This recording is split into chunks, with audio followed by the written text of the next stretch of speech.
Hey, everybody, welcome to FL Teams Live. It is Wednesday night, so you know where to be for your great sports talk action.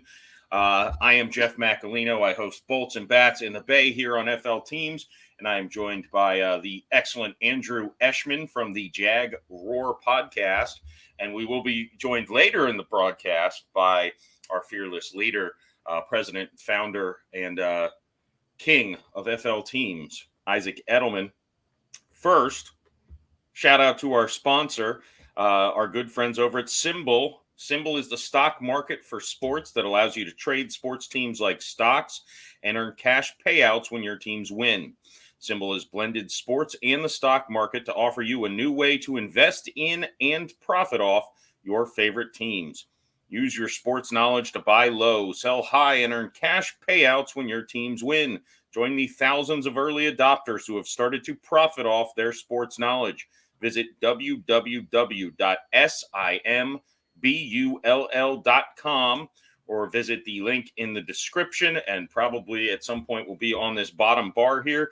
And when you create an account, make sure you use the code FLTEAMS to get a $10 deposit bonus to help build your portfolio. If you want to get in on any sleeper baseball teams, the next couple days is the day to do it. I just bought some shares for the Rays, looking for those win payouts in 2022. Nice. Andrew, thanks for joining us here today. Yeah.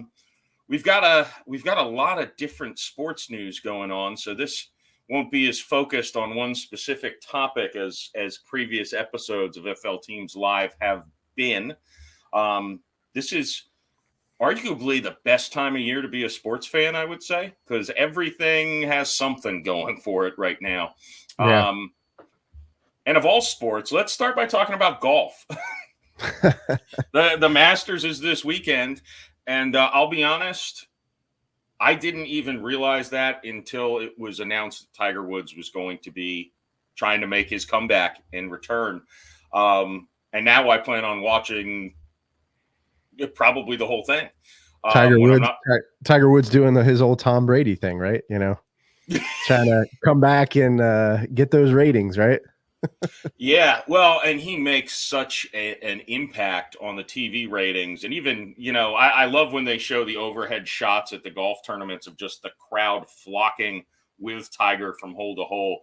And I don't know if a lot of it's just like I grew up watching golf and it was only because people were watching Tiger Woods. But I still kind of have that attitude. It's like, if Tiger's playing, I'm going to watch. I'm interested. Otherwise, I didn't even know the Masters was this weekend until Tiger Woods got in the news. Yeah. All kidding aside, I mean, he's like you said, fun to watch. I mean, it's always exciting. It's always an adventure, and I really enjoyed watching him when he, like in the days of John Daly, where they would have their little playoff, and I miss John Daly, man. That guy was just fun to watch too. A character. Yeah, I think he would actually fit in a lot better nowadays than, when he was in his heyday. Yeah. I think they're more accepting of a little bit of quirkiness and stuff like that nowadays. And a lot of I do remember a lot of golf people when I was a kid watching Tiger Woods, they were not happy that he would get animated. He would, pump his fist, he'd spit. They'd be like, oh yeah, how dare he? And now all the golfers modeled themselves after Tiger Woods. So it's like, that's just the way, you can show that you're a human on the golf course. We all do it. Yeah. And I mean, it's your opportunity to spice it up and be unique. And, otherwise it's like you're watching grass grow, right? Golf, it can be boring at times. So you need a little bit of some spice to get people engaged. So yeah, it'll be interesting to see. I mean, I remember when people were talking about after his car accident, they were talking about the leg injury is so severe. He might never walk again, let alone play golf. So I am interested to see, if he makes the cut, especially, is he going to hold up over 4 days? I mean, I wouldn't bet against him, but Obviously, you would expect him to be a tad bit rusty, as familiar as he is playing at the Masters. I would imagine he's not going to be I probably wouldn't put money on him to win the tournament. just to make the cut would be a success in my eyes. Yeah, well, he's had like a ton of back surgeries, right? And like back problems. So, I mean, you got to throw that into the equation too. And it's like, I mean, that definitely is going to have an effect. I mean, like you said, I think it might be a stretch to expect him to win the tournament, but I don't know. Who knows? I mean, it might be we might all be surprised. Yeah, I hope so. That'll make my weekend. I mean, seriously, when he won the Masters, what was it, 2 years ago now? When he won that, I teared up watching him, win his first major in I think it was a decade or more. Again, I guess it's the nostalgia, the getting old factor of being a sports fan.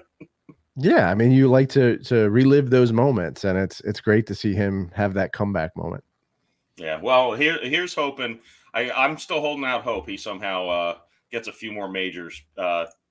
Champion. I mean, he's getting a little long in the tooth even for golf. So, again, he's one of those guys who, I'd never really be shocked if he just pulls out and wins a tournament here and there. But, obviously his best golf is behind him by quite a bit, I would say at this point.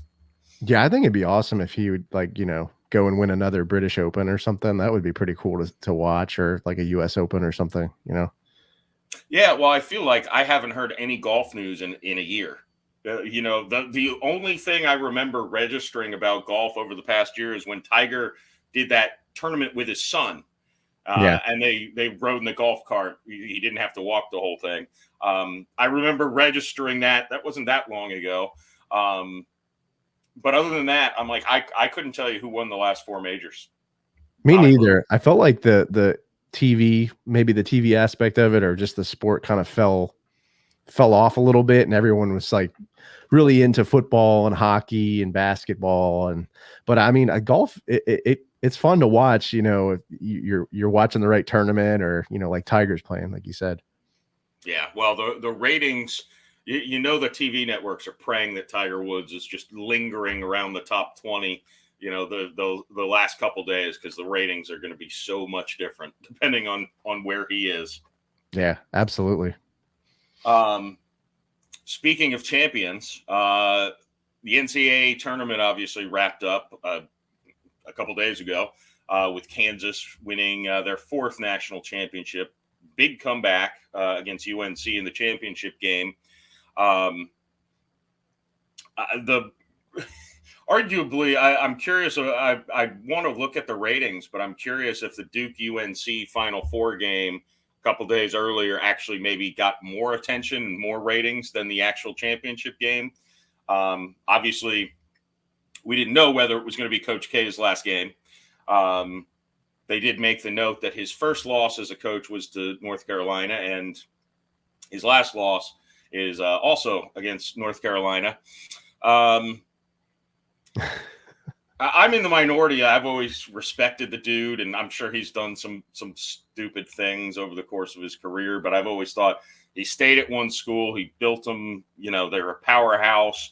The expectations that he has every year, he really doesn't disappoint very often. So I always respected him. I thought, he was a great coach. He's probably the most hated figure in college basketball, I would say, or he's definitely up there. Any thoughts on the tournament and Coach K walking away?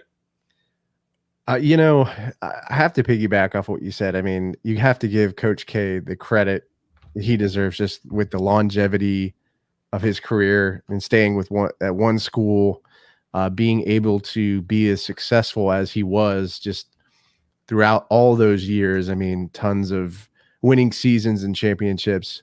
I'm more of an underdog guy with basketball. I like to, I was rooting for UNC, even though, I'm not really, I'm more of a Florida basketball fan. And then if my wife's watching, I root for Tennessee. So some people cringe probably hearing that, but especially since I'm wearing a Jaguars hat. But no, it was fun to watch. I mean, I think the ratings issue with the championship game was partly because of it was so late. I mean, I think the game was what, 9:45. Yeah. So I mean, that's late. I think a lot of people don't want to stay up and watch, especially on a weekday night. So I know I didn't watch it, and I'm not ashamed to say that. But I think the North Carolina Duke game, it was earlier game. And Saturday. it was that Saturday, so you had some time to recover the next day, and then the rivalry there, the UNC Duke rivalry. I mean, I think that kind of trumps the championship game, Kansas and UNC, which it's good to see UNC get into the championship. Though I didn't even think they had a chance. I mean, this season I did feel like early on they were kind of not playing very well, and then they kind of just turned it around, and it's pretty incredible. They got to where they got, Yeah, in the ACC, I mean, I'll give a shout out to 10 seed Miami, who advanced all the way to the Elite Eight. I mean, I have to imagine that's a pretty successful run by Miami fan standards.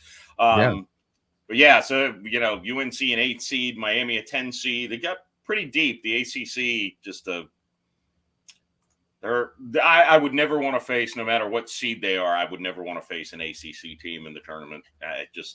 They go through it during the regular season and their own conference tournament. Yeah, even a 10 seed on my bracket, I have Miami going to the Sweet 16. So I mean, it's not shocking to me that they went the way they did, but I mean, the ACC is stacked. I mean, you have UVA and all those good teams. I mean, is it Miami? They're in the ACC, right? So I mean, tons of good teams. I mean, UNC, Duke, all those. So I mean, amazing teams. So I totally agree with you. Yeah, it's something in the North Carolina air. It's kind of amazing. A lot of times I think Florida, California, Texas, they all have the best football schools.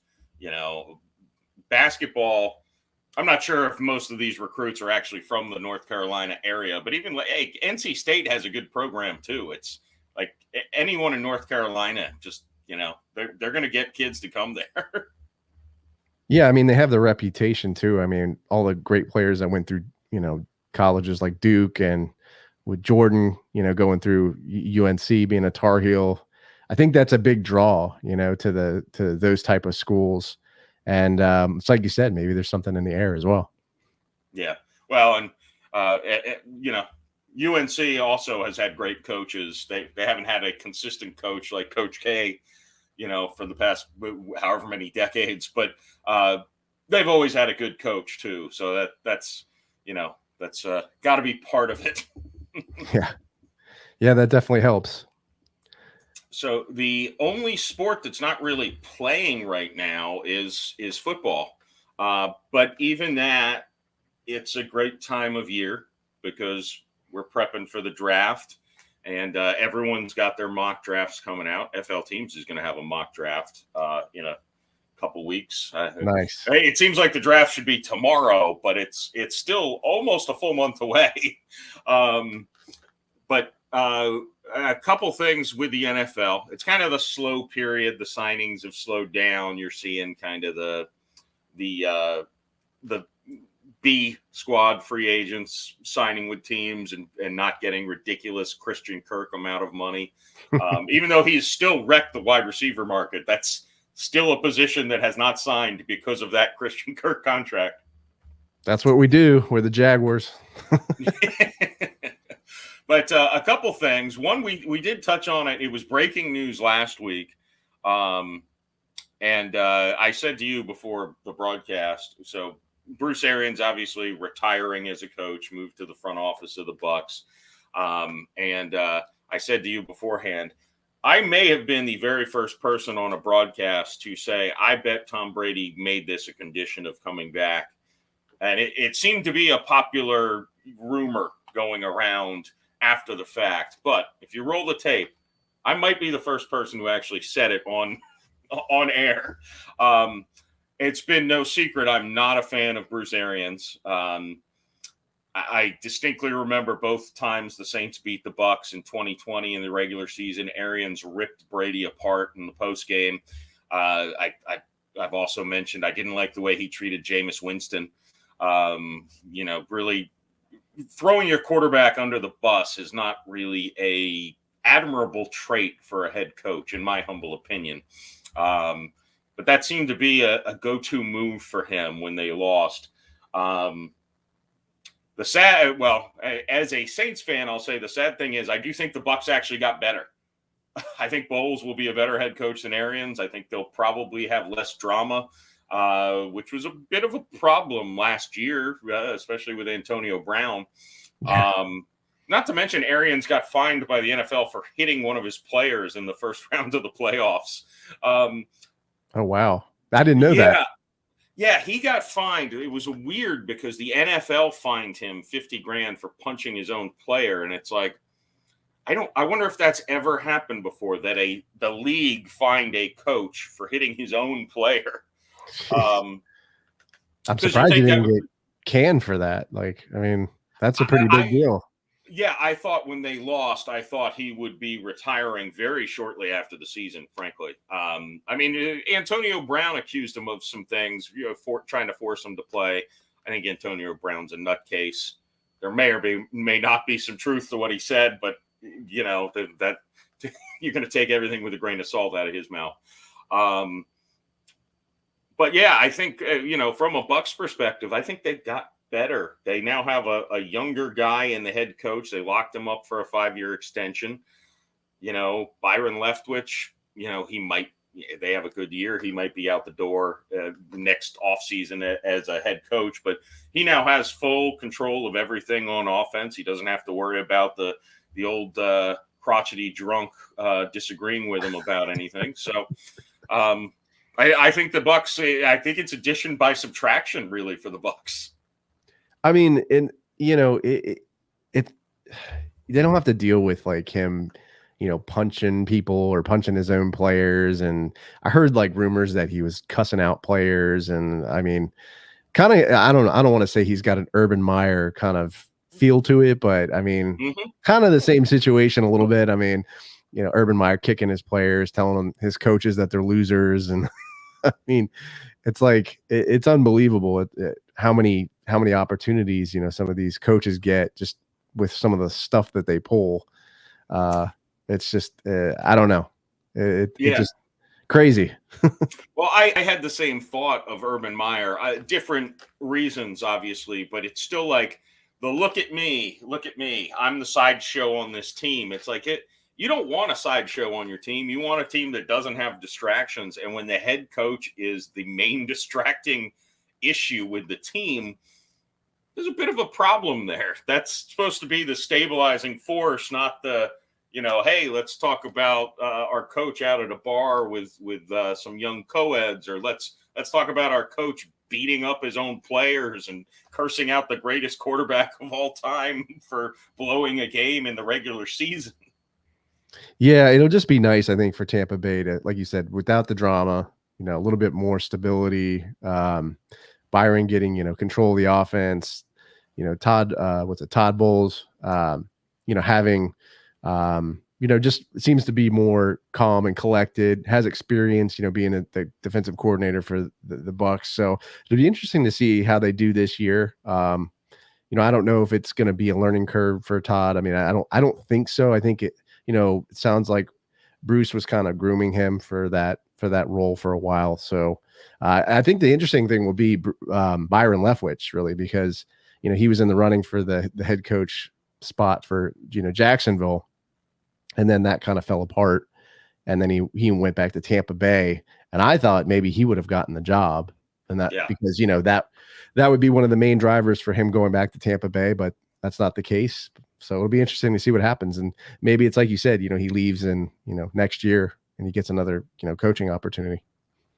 Yeah. Well, with as many openings as there were this offseason, I always think there can't be nearly as many opportunities next offseason, but I'm always wrong.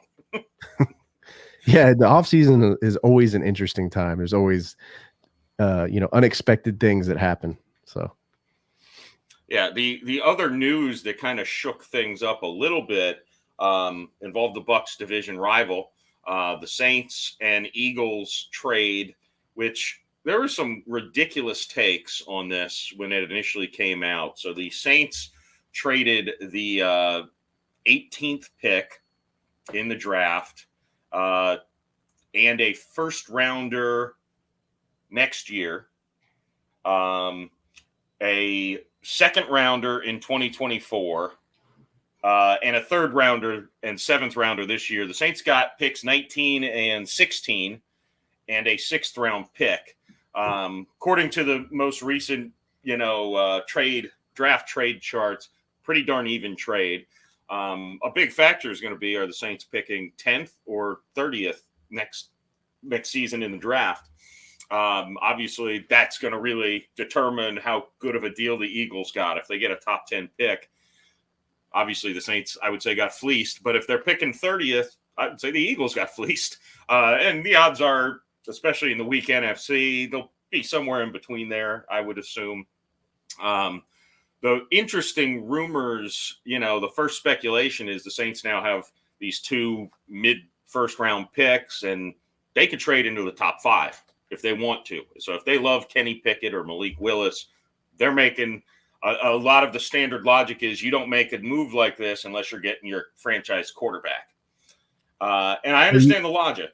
So you think they're going to go for Kenny Pickett, like quarterback or maybe wide receiver? Or I think they'll watch how things develop. I think they're going to try to pick a offensive tackle to replace Teron Armstead, who went to the Dolphins, and I think they're going to draft a wide receiver. I think they're looking at it as, if you look at the Saints roster, okay, Jameis Winston, if he's a good enough quarterback, that's a question that needs to be answered. But they're pretty set everywhere except for they've got James Hurst starting at left tackle. They need another receiver behind Michael Thomas that's better than their, large crop of number 3, 4 receivers that they have behind him.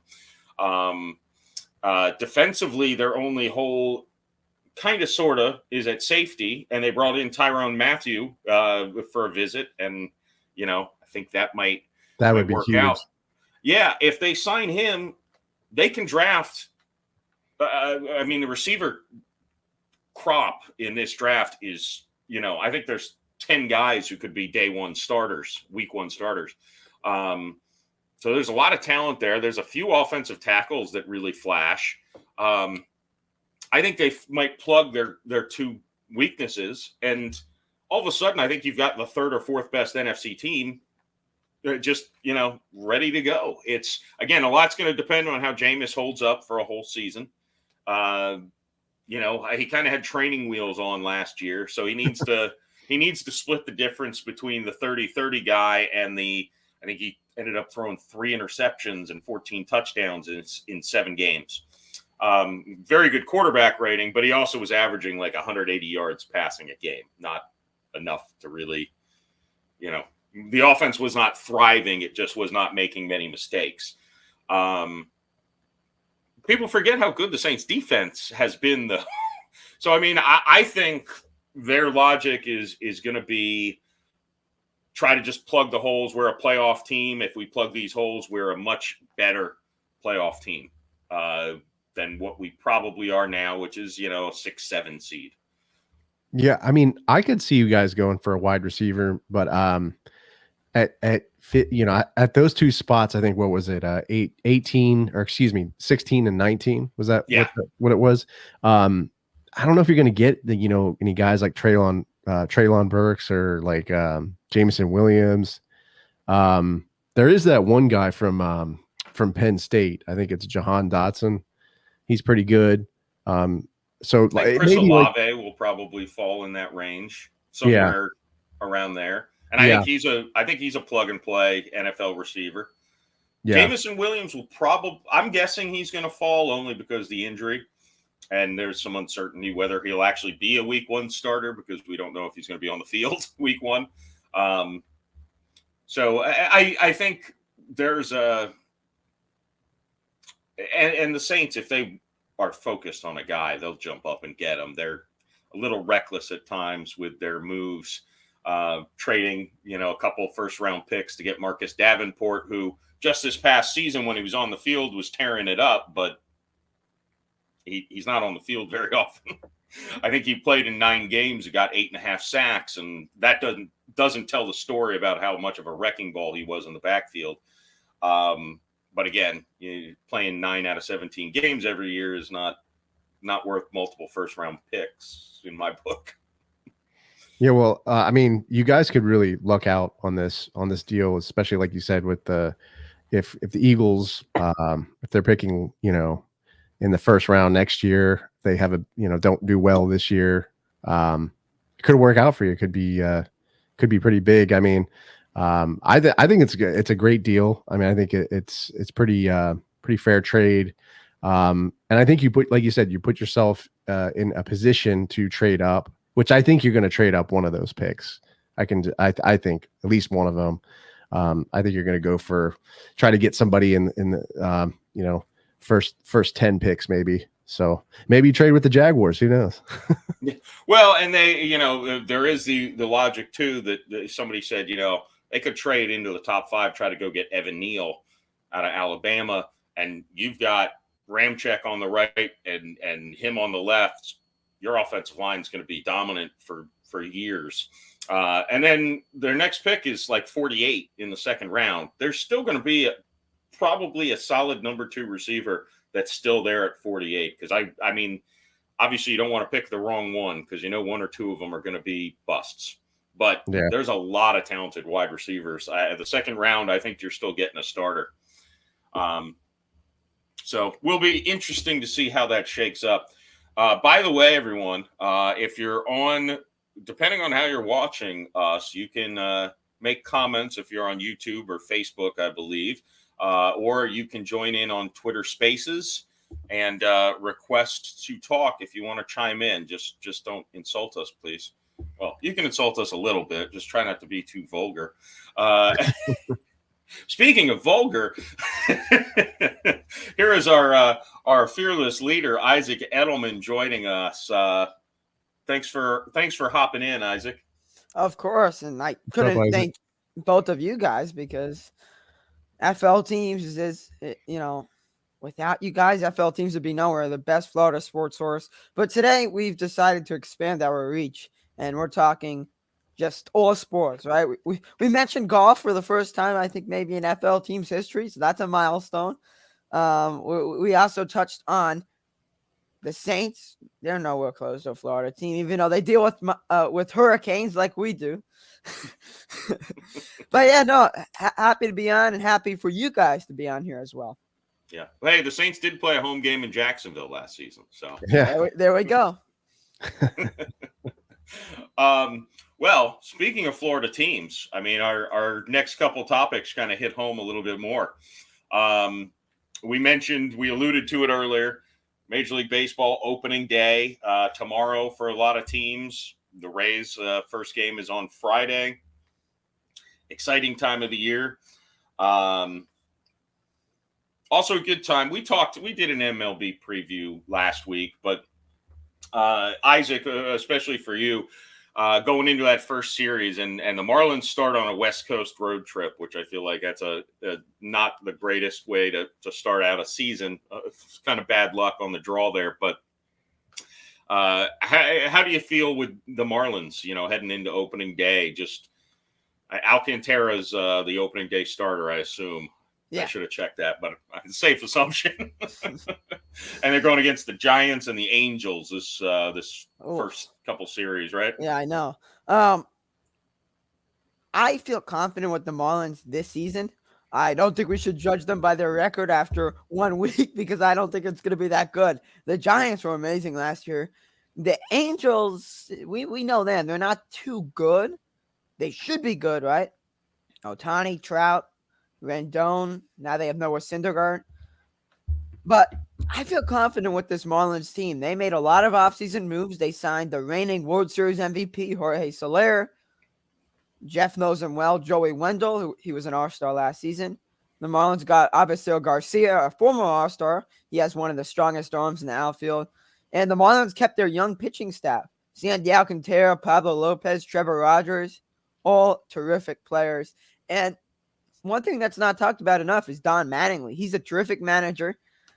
He is the reason the Marlins stay relevant. And the reason they stayed relevant was making the playoffs in that COVID-shortened 60-game season. But, yeah, I feel confident with this Marlins team. We're still one of the youngest teams in baseball. We are in a very tough division in the NL East, but I think we can compete. It's going to be about our pitching, right?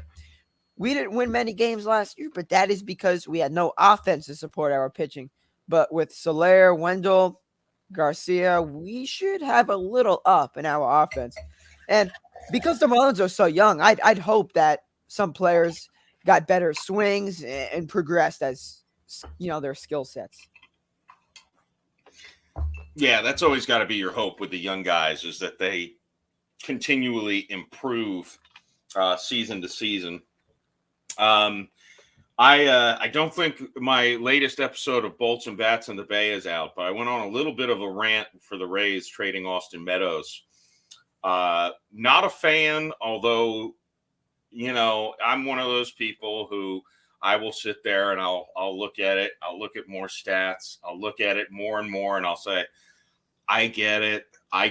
They've got Josh Lowe, who they want to be in the major leagues. He was the MVP at Durham last year. He's done enough. He deserves to be in the major leagues, but he was not going to be with Austin Meadows on the roster. So I didn't like the compensation they received for Meadows from the Tigers. I think Paredes is high-end, a Yandy Diaz type hitter. He has more walks than strikeouts, so he's kind of a contact guy. He doesn't have a whole lot of power. I've never seen him play. I assume, since it's the Rays, he's probably pretty good defensively, or they wouldn't have gotten him.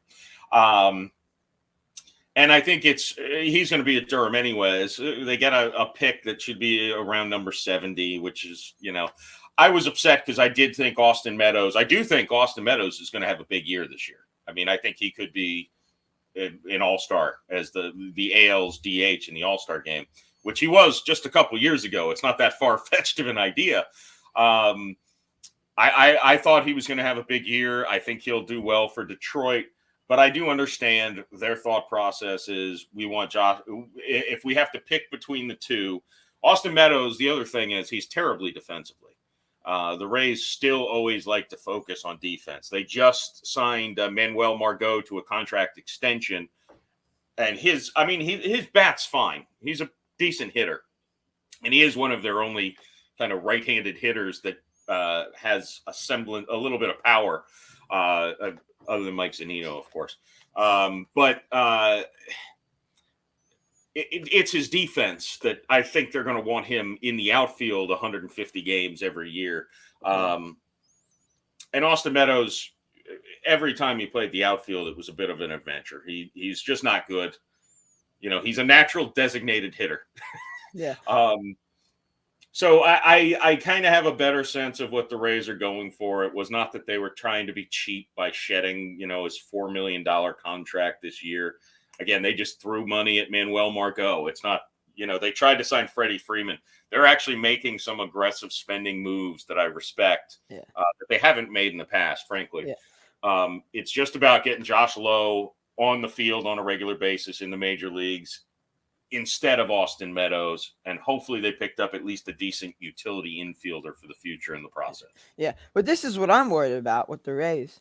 They are in a tough division. You can't beat the Blue Jays offense. I know they lost Robbie Ray on the pitching side of things, but Vladdy, Bo Bichette, now Matt Chapman. I mean, George Springer. I mean, you got Gurriel, who's amazing. Teoscar Hernandez. You really got a lot of players. The Yankees, we know. I don't even need to list them. We know who they got. Plus, they added Josh Donaldson. I don't see how the Rays can compete this year. They've won the division the last few years. The only problem with them is they didn't get better this offseason, in my opinion. That's where I think the Rays will need Randy Arozarena and Wander Franco, the one and only, to step up. They are very young, so they have a lot to improve with. Even though they're already so good, right? I mean, you have their same skill set as last year. The Rays are in for a lot of runs being scored. But just in order to compete in the AL East, especially with Tyler Glass now out for a few weeks. It's just the Rays need to stay healthy, number one, and number two, maybe do something big at the trade deadline if they're in competition, which I do expect them to be. But yeah, I mean, really, their only notable free agency signing was Corey Kluber, right? And It was big one. he is coming off a year where he had a no-hitter, but he is way up in age. Yeah, I think a lot of it is going to depend on him, honestly. I was just watching the Rays spring training game where, Luis Patino, one of their young pitchers who's in the rotation, was basically a home run derby pitcher out there. And Ryan Yarborough is also in the rotation. He's been shaky. Shane Baz should come in hopefully in May and be able to join the rotation. And whatever the weak point is, we'll go to the bullpen or Durham, depending. But yeah, I think Corey Kluber being able to eat innings and, be the old, not Corey Kluber in his prime, but be the old Corey Kluber who could be successful in eating innings. Similar to the way they leaned on Charlie Morton a couple of years ago.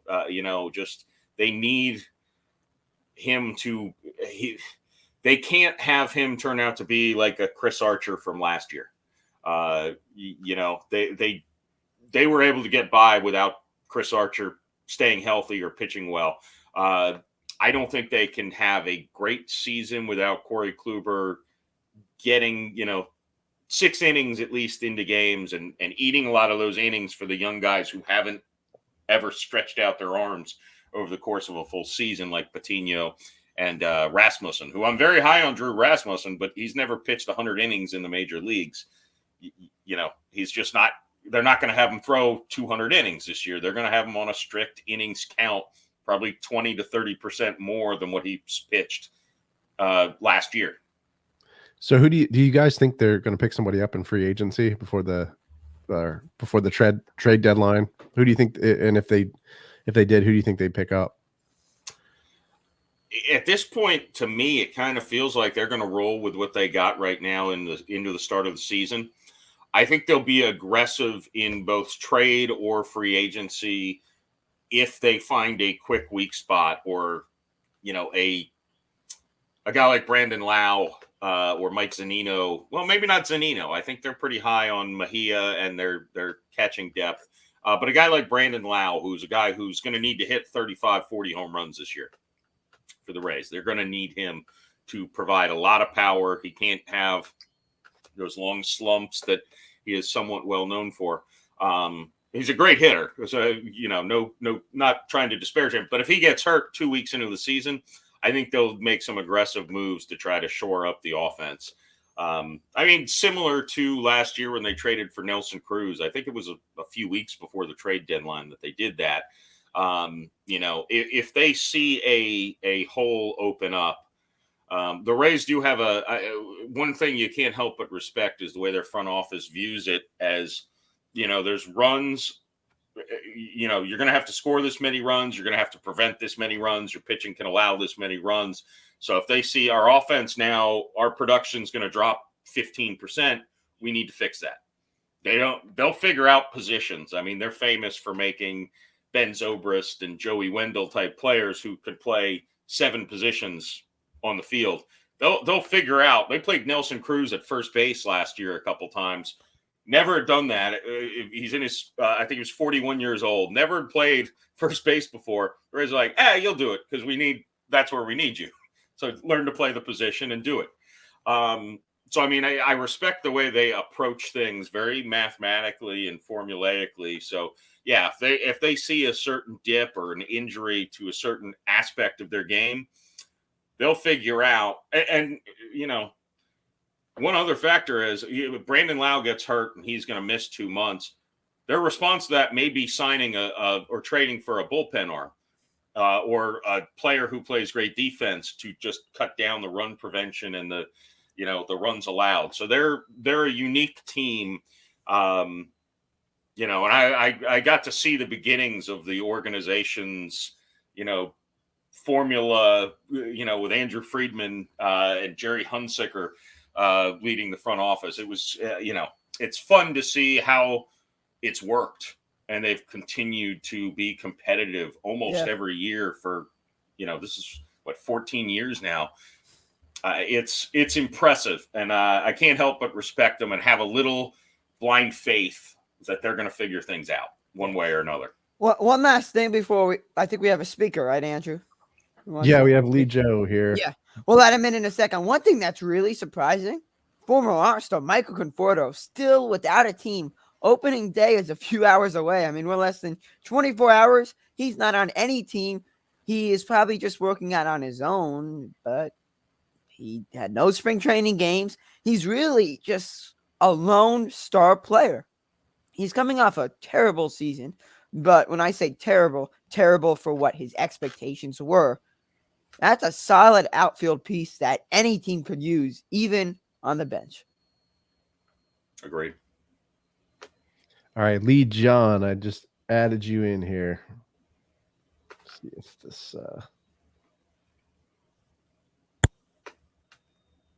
I guess I invited him to speak. I don't know if he's let's see. Yeah, but in the meantime, anyone who'd like to speak to us or call in, you can do that via Twitter Spaces, and that's at FL Teams on Twitter. Yeah. So I guess how do you guys think the Rays are going to do? I mean, you don't think they're going to be as competitive just with the lack of offense, or?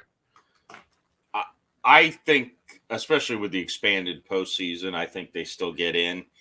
I think one of their three major competitors, and frankly, I guess you could say one of the four major competitors in the AL East, feel like one of them is just going to have things fall apart. I mean, that tends to be how it works.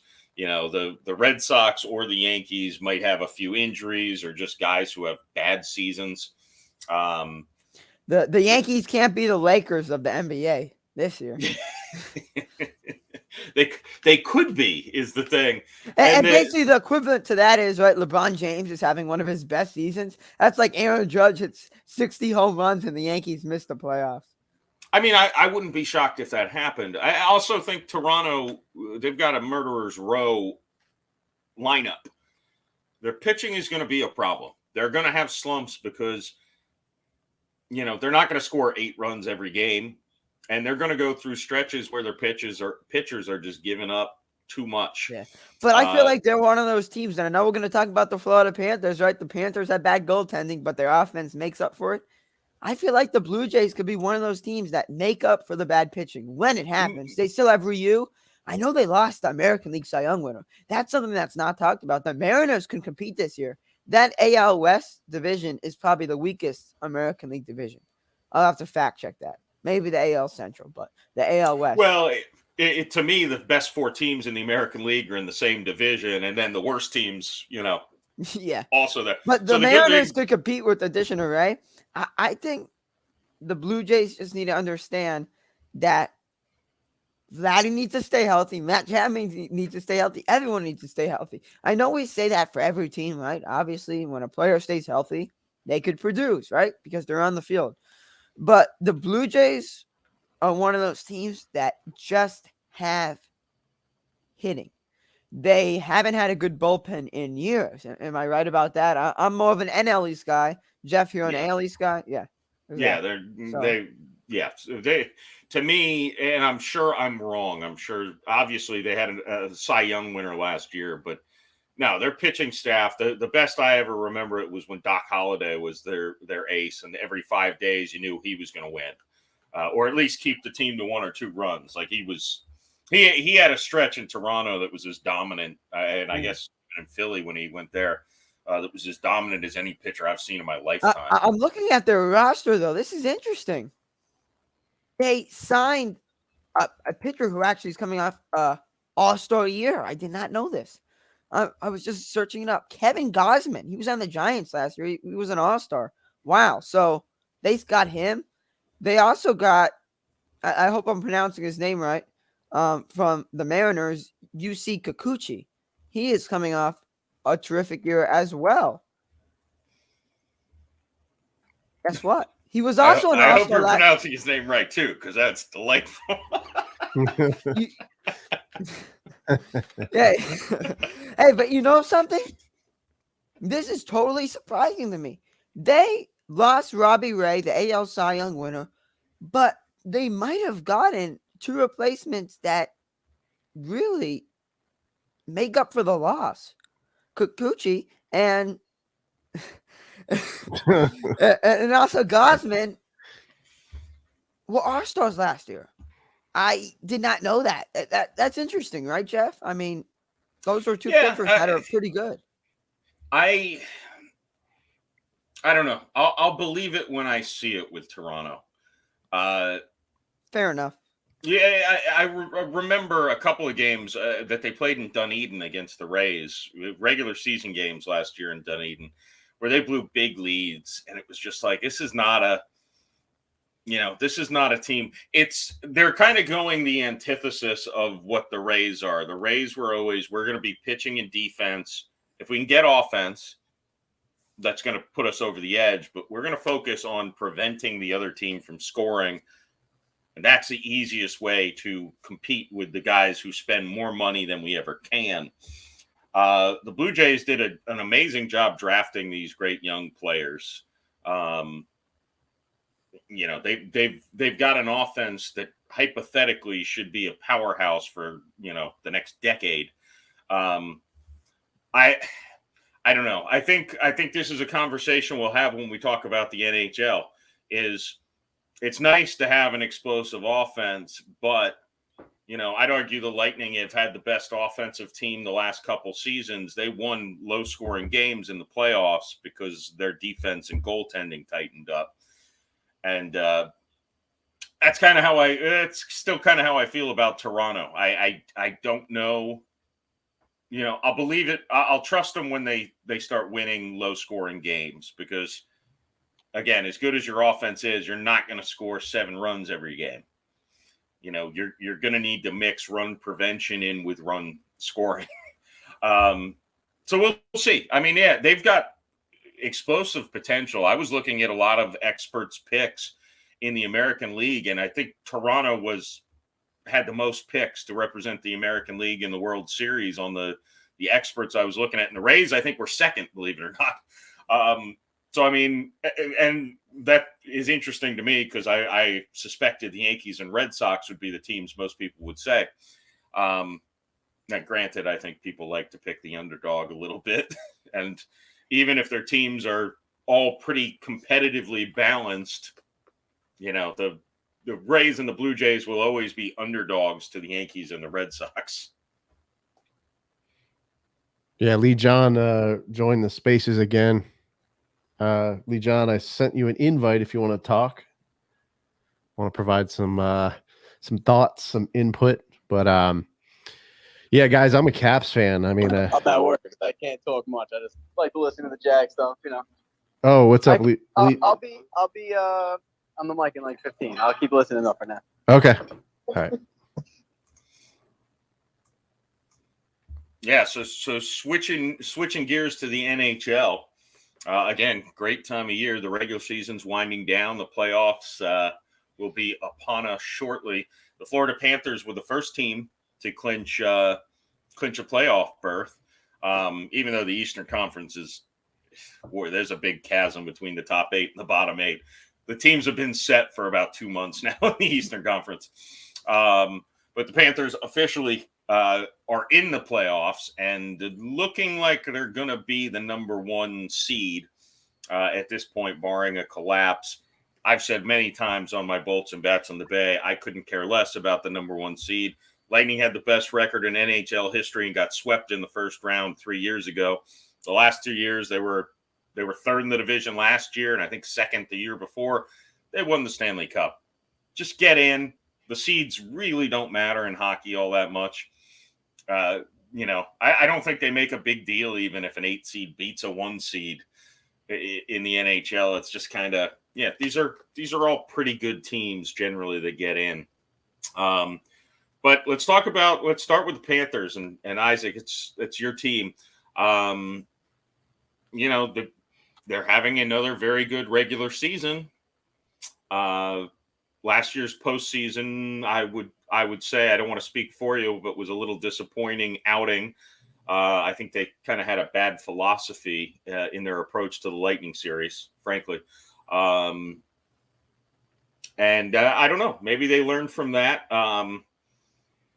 And they might not have to play the Lightning. The way things are shaking out, it looks like the Lightning are probably going to be in that 3 to 4 spot in the division. So they'll be playing the Hurricanes potentially, or, another team that is not the Panthers, at least in the first round. So, Isaac, what's kind of your pulse with the Panthers right now? Things are looking good. Yeah, I think things are looking more than good. This is one of the best teams in NHL history. Definitely the best team in Florida Panthers franchise history. We've reached 100 points on the season. Jonathan Huberdeau has reached 100 points. This Panthers team is insane. I think that Jonathan Huberdeau needs to win the Hart Memorial Trophy. Panthers, obviously, best team in the NHL. But what strikes me is the fact that the Panthers have just bottom 15 goaltending. We don't have that good of a defense, and we allow so many goals. But yet, similar to us talking about the Blue Jays, our offense carries us. Now, one thing about this Panthers team is you can't count us out. We've had so many comeback wins this season. The latest against the one and only, arguably the second best team in the NHL behind the Panthers, the Toronto Maple Leafs, who just ate up on the Tampa Bay Lightning. The Maple Leafs were leading 5-1 at a point last night, Tuesday night. And the Panthers came back and ended up winning in overtime. The Maple Leafs have the best power play unit in the NHL, but the Panthers beat them. It's the regular season, but the stakes were high because both teams are fully healthy, and we got to see what both teams are about. And like expected, the Panthers allowed so many goals, especially on the power play, because the Maple Leafs do that all the time, especially with just their pieces, with Marner and just everyone they got, Austin Matthews. But the Panthers are just striving for success at this point. It's not even just Barkov and Huberdeau. The trade deadline acquisition of Claude Giroux hasn't even kicked in yet. He scored his first goal as a Panther about 2 weeks in last night against the Maple Leafs. He hasn't made an impact yet. I can't wait until he makes an impact. This team is going to be much more scarier. But bottom line, the only thing that worries me is Florida's goaltending. They have Sergei Bobrovsky and Spencer Knight. One's a very young player. He's a rookie. One is a veteran. But I don't know. The Panthers don't have a good defense. They don't have good goaltending. But I have a feeling, and because we've seen this in the regular season, the Panthers offense can make up for those deficits. But one thing to talk about, the Florida Panthers never do good in the postseason. I could say they're going to do good because they're so talented, but that's what I said last year. Sadly, the Panthers did face the eventual Stanley Cup winning Tampa Bay Lightning in the first round, so we never got to see how good they are. But this year, I think we will be able to. This team is just insane. You can never count us out, right? Down 5-1 in the third period. Hey, the Panthers will score 4 goals and then win it in overtime. But, yeah, I'd like to ask you, sticking with Florida, Jeff, about the Lightning. Obviously, they are not as good as the Panthers this year. Andrei Vasilevsky hasn't been as good as we've seen him in the past. Are you scared, or you're still confident in this Lightning team heading into the playoffs? I hope over the next few weeks they get things a little more straightened out.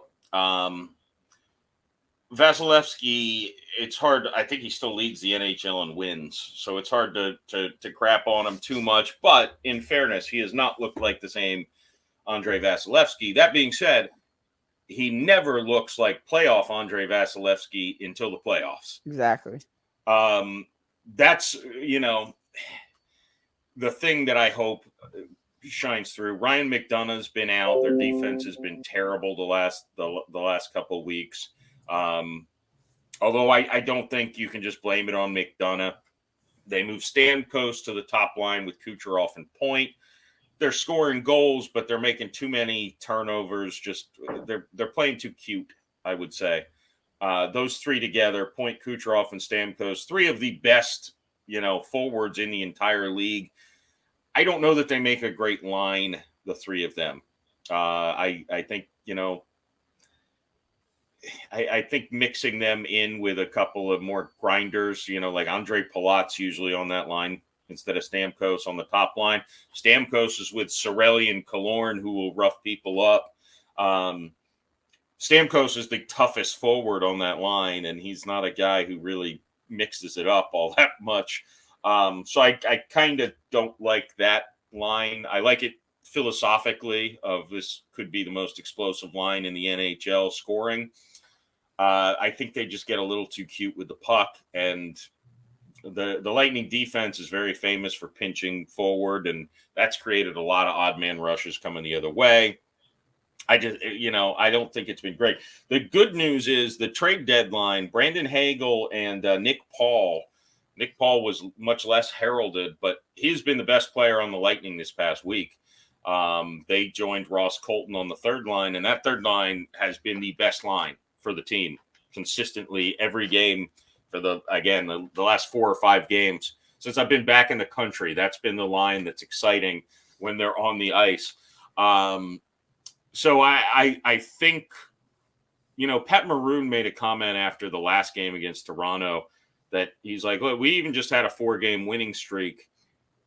It felt like a losing streak. We're not having fun. This isn't the same as it's been. And I can see that on the ice. They don't look, they need to figure something out, loosen up a little bit. I mean, again, even when they're scoring goals, a lot of time it's more like a business, like, yep, finally we got it. Not really an excitement. It's just kind of a weird energy on the team. I do think there's something there. Maybe it is, look, they obviously have a target on their back.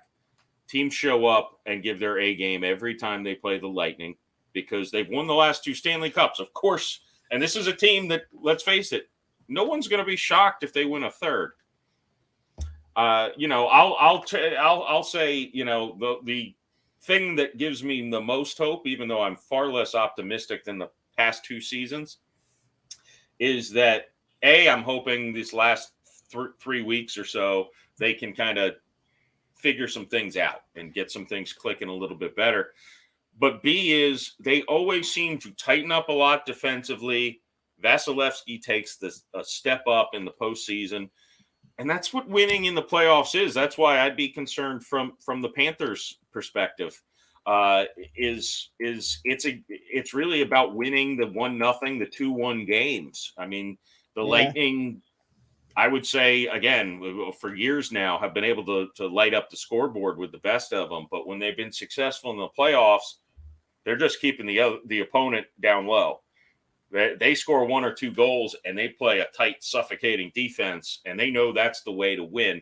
The Lightning were the Washington Capitals of the NHL after Washington won, because the Lightning they're the team who everyone thinks can win, but they can never win. Obviously, they've now won 2 in a row. But I think it's because they figured out we're not going to win by lighting up the scoreboard. We're going to win by relying on our goalie and playing sound defense, not committing stupid turnovers, penalties. It doesn't lend itself to a lot of 5-6 goal games, but it leads to winning. And, do you guys see the Lightning knocking the Panthers out of the playoffs? Or in the playoffs, if they faced each other, I would probably pick the Lightning to win that series. Just because they have better defense, or better defense and experience, I think. The Panthers made a horrible mistake last season when they played the Lightning. Their philosophy was, we're going to hit them. We're going to play arguably dirty. Exactly. And it just pissed the Lightning off. Yeah, and you don't want them to play angry at you. The Panthers just need to score goals. And yeah, but believe me, in the playoffs, they can't rely on this down by 3 goals in the third period. We're going to score. It's not going to happen. Yeah, it's not going to happen in the playoffs. It may happen one game, but remember, this isn't the NFL. This is a series. And I think I obviously am a biased Panther fan, but I'm going to take off my Panther fan hat and look as an outsider, right? Looking at the outside in. The Panthers have 2 goalies. One has experience, one doesn't. One has played in the Olympics. He was the goalie for Russia in that crazy shootout game years ago, and he knows how to deal with atmosphere. However, the Panthers are going to be switching goalies every few games.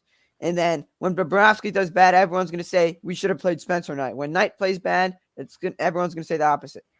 The Panthers need to stick with one strategy, one goalie, really just focus on one thing, and that's going to the Stanley Cup. And I know Spencer Knight did good against the Lightning last year when the Panthers switched him. It's not – look, we know NHL goalies are so inconsistent, even the best, like Andrei Vasilevsky. You have a shutout one game, and the next game you allow 4 goals. Like, in the playoffs, you don't have time to wait for a goalie to have a shutout. You need to trust your gut, and that's why the Panthers, the remaining few games in the regular season, I want to see our goalies show out, because if they don't, I don't think we could beat the Lightning. We have the offense to overpower our bad goaltending, but the Lightning, for example, have good offense. They're going to put up more than the 4 goals. They're going to put up 6 goals. And then after that 5th goal, the Panthers are going to change goalies. And it just, the playoffs, you can't fool around. And again, you can't rely on this comeback stuff.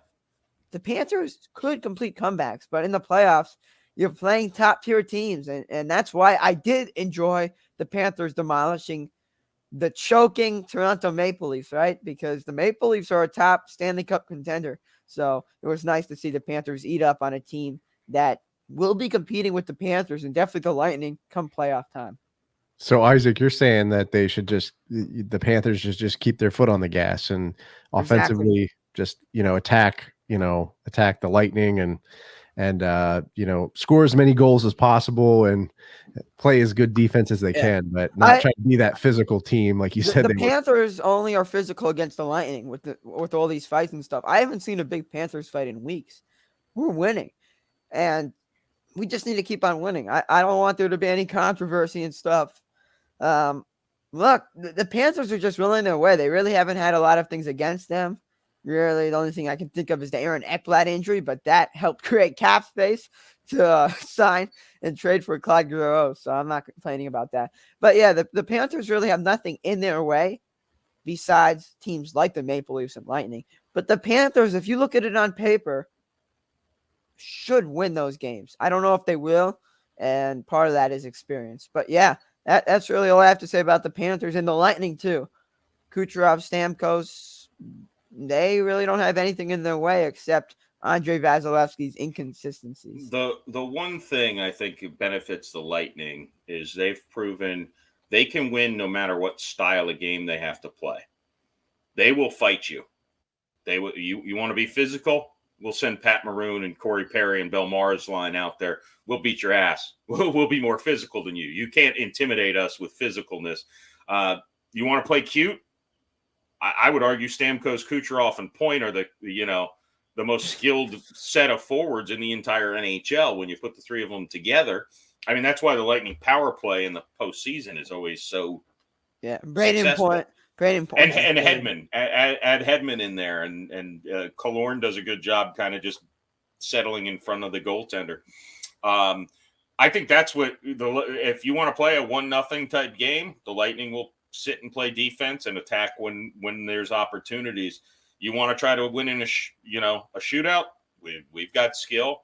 It's just one of those things. That's one thing about the Panthers, though. In a shootout, like we have Barkov and Giroux. Right, but if the Lightning play a strong defensive game and just hold back. Yeah, exactly. Good luck. You're not going to score. Eventually, if you just keep bringing the pressure, we'll get some on-man rushes. We'll draw some penalties. We'll put a couple in. Yeah. Too bad there's no shootouts, though, in the playoffs. So that that.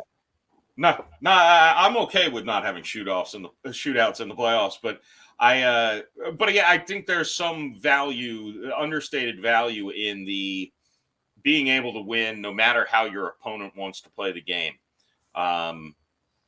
Again, against the Panthers, the Lightning would probably come out and try to just start fights, just try to, knock Huberdeau down a few times, just try to start stuff. Get the Panthers physical as opposed to, trying to light up the scoreboard. I think the Lightning do have experience and versatility that a lot of other teams don't have. I think the Capitals maybe have that kind of versatility where they can kind of play different styles. I mean, Ovechkin, I think, is the perfect model of this. He's, arguably the greatest shooter out there, but he also knock you out. Like he's so I think they've got some versatility there. I don't know that Toronto and Florida have that. I think they're a little softer, and I don't mean that as an insult. Hey, Lee John, what's up? Nothing. So, did you want to talk some Jags? I think that's what you had mentioned. Hell yeah. I do want to say, though, I'm an Islanders fan. And this is I haven't even really watched hockey this year after the way they started. But you need to hit the playoffs, but if you don't, at least that's the one thing that you can be taught. I always thought aggressiveness and heart can actually be taught a lot easier than talent. So, if you get your guys riled up, if you got a coach that can get these people, into these guys' ears, I think the Panthers can win the Stanley Cup. Yeah.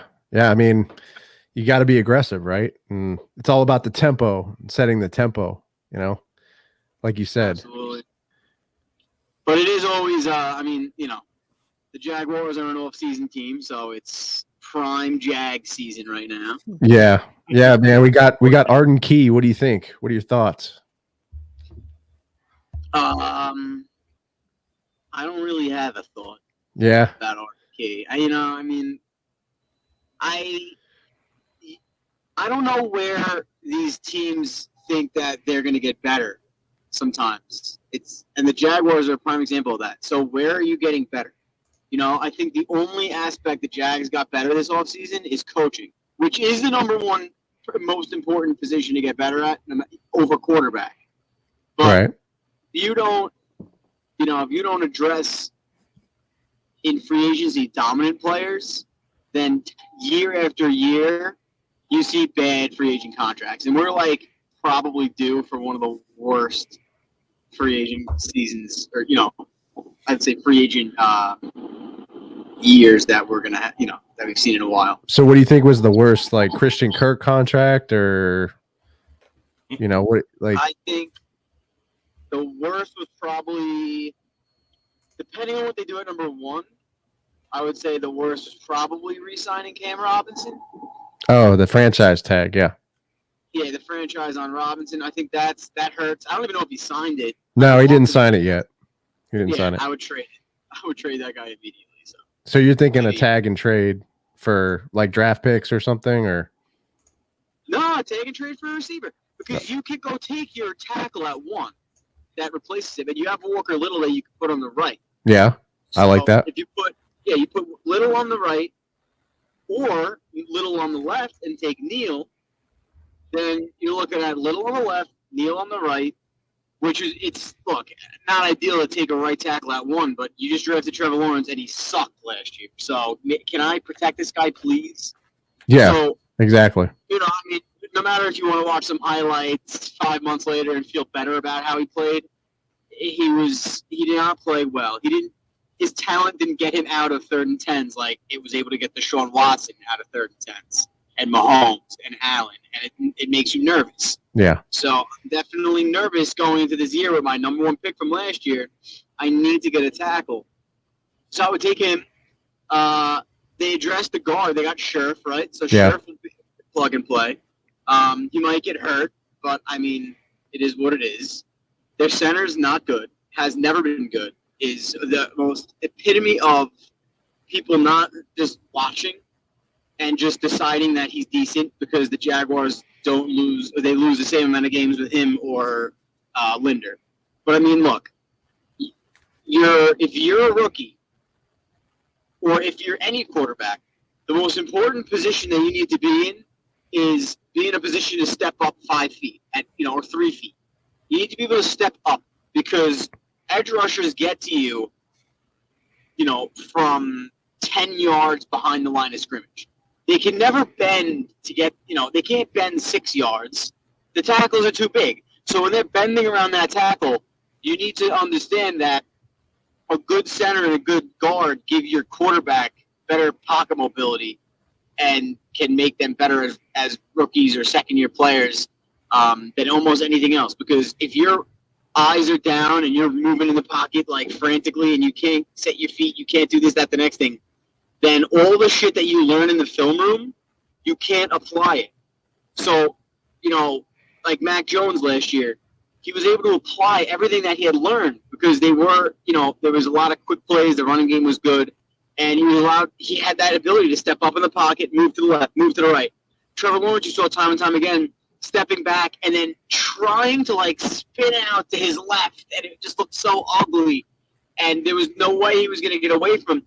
But the only way, players that have more, I guess, a better offensive front interior-wise and a little bit more experience, all they have to do is step up in the pocket.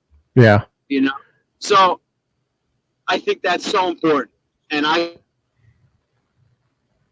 could care less about. I think that it was so much more important to add serious bona fide talent on that offensive front and out in space. And I don't think they really did anything to improve that. So, I don't care how much money you spent. Why couldn't you allocate $40 million to Tyreek Hill instead of $34 million to Zay Jones and Christian Kirk and, Arden Key? Yeah. No, I hear you. I think, my draft is probably going to be unpopular. I think, piggybacking off of what you said, if I'm drafting a center, I'm drafting a guard, especially a left tackle, just rebuilding and restructuring that offensive line. I don't think Tyler Shatley is kind of the long-term solution. So I agree. I agree with you. He is a plug and play lineman. He can play guard. He can play center. But yeah, I mean, I agree. They should have at least made a shot at Tyreek Hill, especially with the money that they had. Andrew, let me ask you this. As we prepare to wind down here, what first round pick do you? I mean, not to spoil our NFL mock draft. You can always change your opinion, but where are they going? I think they're going Evan Neal. I think at the edge, I think we're okay. I think we're good enough. I think we have Arden Key, who's a rotational player. I'm not saying he's going to be, like the star on the edge. I mean, we still have Josh Allen, who was kind of had a sleeper. He kind of slept most of the season. I think he had like 6 or 7 sacks, but he could have been getting double teamed. I haven't looked at the film, but I think we should definitely go for offensive line, left tackle, protect Trevor Lawrence at all costs. That makes sense. Yeah, Josh Allen was had an interesting year. He's been one of those guys that he gets to the quarterback, and then you watch him try to run down the quarterback, and he's running 20 yards to the sideline, and it's like, Josh Allen just missed that one, Yeah. But the thing is, if you're a quarterback and you're looking at that Jaguars front, the only guy you really got to pay attention to is Josh Allen. So when he does break free, time and time again, quarterbacks had noticed that immediately, and they were just moving away from him. Now, if RP could play better, then you can see that situation where the quarterback moves left, moves right, hesitates, and then he gets smoked.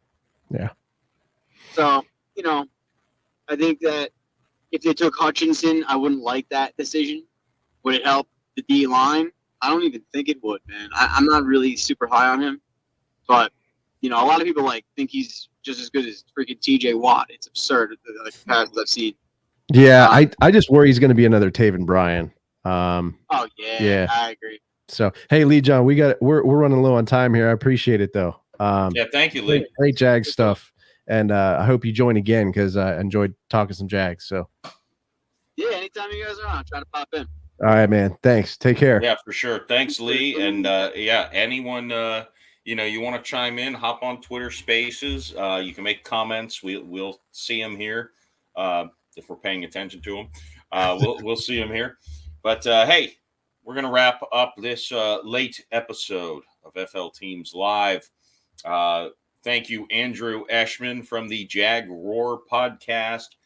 Our fearless leader, Isaac Edelman. I'm Jeff Macolino. Have a good night. Go to FL Teams. Follow on all the socials and the whatnots and the TikToks and all those things. FLTeams.com.